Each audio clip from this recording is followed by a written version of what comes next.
What is up to all my friends watching right now? CharleyPangus here. Today I'm showing you guys how I draw skulls using Procreate. And yes, I am extremely sick. That's why I sound really stuffy and I sound like I'm talking out of my nose. I cannot help it. But anyway, we're gonna get right into the video. I have Procreate pulled up on my 11-inch iPad Pro, and I'm gonna be using my own custom brushes today, and you guys can actually purchase them. I think I have them for like $6 on my website. I will link those in the description below. You don't have to use them though. You can use any brushes you feel comfortable with. So let's go ahead and hop on the app right now and get started. Hop on the app. Oh, and before we get started, the alpaca's taking a break. Me and him have been fighting a lot. He keeps walking over my keyboard and stuff like that. He's in his usual spot right now in the planner, so we'll see if he wants to hide next video. But anyway, let's go ahead and get started. So I have Procreate pulled up right here, and here's a quick skull that I did. This is all trial and error, guys. There's no one way to do things, if that makes sense. With art, you just have to kind of figure out what works for you, because what works for me might work different for you, if that makes sense. Or should I say it might not work for you. So I'm just gonna explain how I go about it. Now, this skull took me about 5-6 different tries to get right. It looked pretty bad at the beginning, and that's often what happens to me. I just draw and draw and draw until I find that it looks good. So we're gonna go and hide everything, and I'm gonna show you guys the basic structure of how I work. So let's go and hide all these layers real quick, and we're gonna go ahead and turn on our symmetry guides, okay? This is gonna help a lot.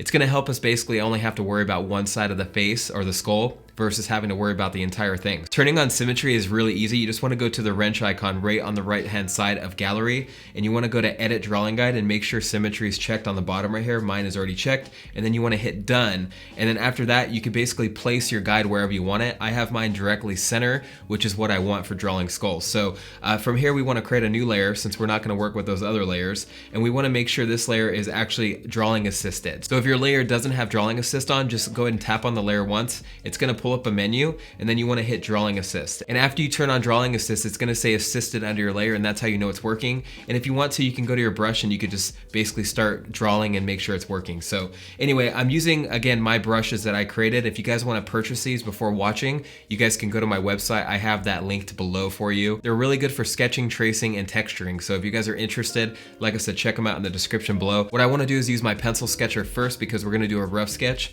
So I'm going to click on that, and I want to make sure my opacity is anywhere from 50 to 60%, because I don't want it to be too heavy, if that makes sense, or too dark. Once you get your brush set up, this is where you can have a lot of fun. So what I like to do with skulls is I like to focus on the nose first. So we're gonna go ahead and draw a quick nose out, and this is really, there's really nothing to this part. You just want to kind of have fun with it and figure out where things need to be. So I'm just gonna draw like a kind of a triangle shaped nose, just like this. So I drew my nose, and from here you can really have fun with different shapes. Like, you don't have to draw the same shaped nose as me. You can really experiment, and that's what really differentiates your art from other people's art. Just those small decisions make a huge difference, if that makes sense. So let's go and move on to the eyes. Now the eyes are just rectangles sort of slanted, if that makes sense, and I'll demonstrate.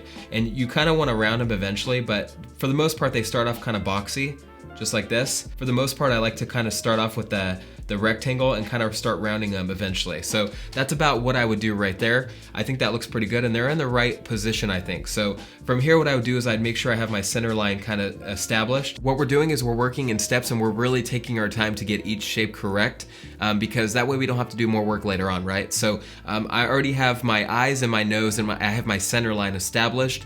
Now what I want to do is go to the bottom of the lip and draw that line out so I know where it's going to sit. So anyway, now we're going to go ahead and start drawing the bottom of the lip. All you have to do is draw a horizontal line right here for the lip, and I think that's actually a little too far down, so I'm gonna go about right there. I think that looks pretty good. It needs to be pretty straight. You can round it just a little bit, but for the most part it needs to be pretty straight, because we're looking at it from a front view. We're not looking at it from a side view. So again, it needs to be a little straight, and then from here you can kind of like arc it out a little bit, if that makes sense. You can do a few different things from here. You can either go straight to the cheekbone, or you can start from the side of the eyes and start drawing the side of the skull. And that's typically what I like to do. And let me show you guys exactly what I mean. And then we kind of want to start getting that cheekbone established, just like this. So we kind of want it to be a little boxy too, not too perfect, if that makes sense.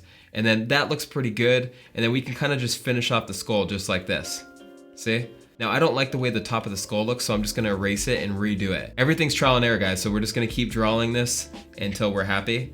So I think that looks pretty good. The top of the skull looks a little weird, but again, it's all trial and error. We have to keep trying this until we are happy with it. One thing I noticed is my lip line actually was a little too low, so I'm moving it down a little bit more, or should I say up a little bit more, because I didn't like how low that was. So we're gonna start over. And again, this is typical. Like, I start over a lot, and it's totally fine. I mean, don't get discouraged if you have to start over. Some people really let it get to them and then they don't really finish the design because they're like, it looks like crap, you know, I don't want to do it anymore. So don't get discouraged, just keep trying it. It will come together eventually. So I'm going to keep pushing this design further and further until I'm happy with it. And then we're going to trace over it with some final lines and then make it look even better than it did before. Because right now it's looking all right, you know, it's not terrible, but it's not the best either. And that's typical, like I said. So we're gonna keep going and seeing what we can do. So it's not looking bad. It's not the best looking skull I've ever drawn, but this is just a quick demonstration of how you can kind of lay out your skulls. I have an entire different style than other people. I draw really simplistic stuff on my Instagram. If you guys follow me, you'll see that. So I'm not going for the most detailed. That's just my style. So you can develop your own style and figure out what works best for you. If you like super detailed stuff, by all means, go for super detailed. But again, I'm not a huge fan of the super detailed skulls, so that's just my style. Anyway, that's looking pretty good. He kind of has like a down looking face right now, but it's totally fine. I think it looks pretty good. So let's just pretend like we're pretty happy with the way this looks. Now what I want to do is actually lower the opacity on this assisted layer, and we're gonna go ahead and draw over it with some final line work. So I'm gonna make one more layer, and we're also gonna make sure this is assisted. And then I wanna go back to my custom brushes. I wanna go to my pencil tracer, and then from here I want to establish how thick I want the lines. That looks pretty good. And we're just gonna start drawing some lines out. And again, this is really thick, but I want it that thick because that, again, that's my style. And then we're gonna go from here, kind of go from a light stroke to a thicker stroke, just like this. And then we're gonna finish the upper lip off like this. And it can be a little rounded, but not too rounded. And this is a little too thick actually, but I don't mind it. It looks pretty cool. And then we're gonna eventually get into rounding edges and stuff, rounding corners. Trust me, if you're not happy with the rough sketch, you're not gonna be happy with the final. So spend a lot of time with the rough sketches. I promise it's gonna make the world a difference. But I'm pretty happy with this, so we're gonna keep going. What I wanna do is kind of round some corners, just like this.